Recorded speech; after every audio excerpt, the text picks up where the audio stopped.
పేరు పెట్టవచ్చు. కానీ దేవుడు ఆదాముకి అవకాశం ఇచ్చినాడు. అంటే ఫస్ట్ ఆఫ్ మనం చూసినది ఏంటంటే ఆదాము ఒక జ్ఞానవంతుడిగా మనం చూడగలుగుతున్నాం.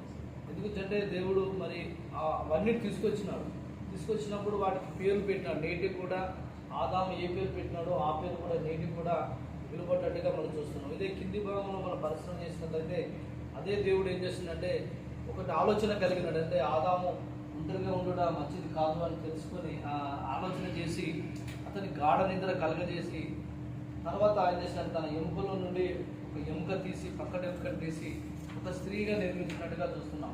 ఆ స్త్రీ నిర్మించినప్పుడు దేవుడు చెప్పలేదు, కానీ తీసుకొచ్చి ముంగడ నిలబెట్టాడు.